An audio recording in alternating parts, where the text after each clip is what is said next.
السلام علیکم ورحمۃ اللہ وبرکاتہ۔ ناظرین، لوگ تاج محل کو محبت کی علامت قرار دیتے ہیں، مگر یقین کریں کہ خلافت عثمانیہ کے دور میں مسجد نبوی صلی اللہ علیہ وآلہ وسلم کی تعمیرات کی دنیا میں محبت اور عقیدت کی معراج ہے۔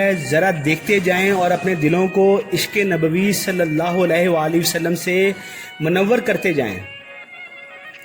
ترکوں نے جب مسجد نبوی صلی اللہ علیہ وآلہ وسلم کی تعمیر کا ارادہ کیا تو انہوں نے اپنی وسیع و عریض ریاست میں اعلان کیا کہ انہیں ہمارے سازی سے متعلق فنون کے ماہرین درکار ہیں۔ اعلان کرنے کی دیر تھی کہ ہر علم کے مانے ہوئے لوگوں نے اپنی خدمات پیش کیں۔ سلطان کے حکم سے استنبول کے باہر ایک شہر بسایا گیا جس میں اطراف عالم سے آنے والے ان ماہرین کو الگ الگ محلوں میں بسایا گیا۔ اس کے بعد عقیدت اور حیرت کا ایسا باب شروع ہوا جس کی نظیر ملنا مشکل ہے۔ خلیفہ وقت جو دنیا کا سب سے بڑا فرما روا تھا، وہ نئے شہر میں آیا اور ہر شعبے کے ماہر کو تاکید کی کہ اپنے ذہین ترین بچے کو اپنا فن اس طرح سکھائے کہ اسے یکتا و بے مثال کر دے۔ اسی اثناء میں ترک حکومت اس بچے کو حافظ قرآن اور شاہ سوار بنائے گی۔ دنیا کی تاریخ کا یہ عجیب و غریب منصوبہ کئی سال جاری رہا۔ 25 سال بعد نوجوانوں کی ایسی جماعت تیار ہوئی جو نہ صرف اپنے شعبے میں یکتائے روزگار تھے بلکہ ہر شخص حافظ قرآن اور باعمل مسلمان تھا۔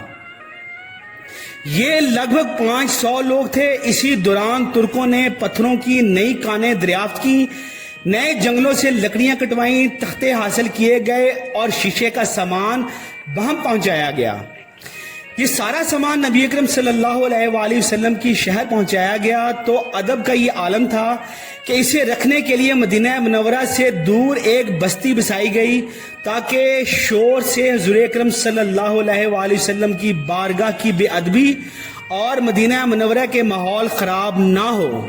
نبی اکرم صلی اللہ علیہ وآلہ وسلم کی ادب کی وجہ سے انہیں حکم تھا کہ اگر کسی کٹے پتھر کو اپنی جگہ بٹھانے کے لیے چوٹ لگانے کی ضرورت پیش آئے تو موٹے کپڑے کو پتھر پر تہ با تہ یعنی کئی بار فولڈ کر کے رکھیں، پھر لکڑی کے تھوڑے سے آہستہ آہستہ سے چوٹ لگائیں تاکہ آواز پیدا نہ ہو، اور اگر ترمیم کی ضرورت ہو تو اسے واپس کسی بستی بھیجا جائے جہاں اسے کاٹ کر درست کیا جائے۔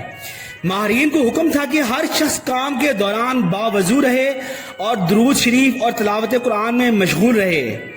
حجرہ مبارک صلی اللہ علیہ وآلہ وسلم کی جالیوں کو کپڑے سے لپیٹ دیا گیا کہ گرد و غبار اندر روضہ رسول صلی اللہ علیہ وآلہ وسلم میں نہ جائے۔ ستون لگائے گئے کہ ریاض الجنہ اور روضہ پاک پر مٹی نہ گرے۔ یہ کام 15 سال تک چلتا رہا اور تاریخ عالم گواہ ہے کہ ایسی محبت، ایسی عقیدت سے کوئی تعمیر نہ کبھی پہلے ہوئی اور نہ کبھی بعد میں ہوگی۔ سبحان اللہ صلی اللہ علیہ وآلہ وسلم۔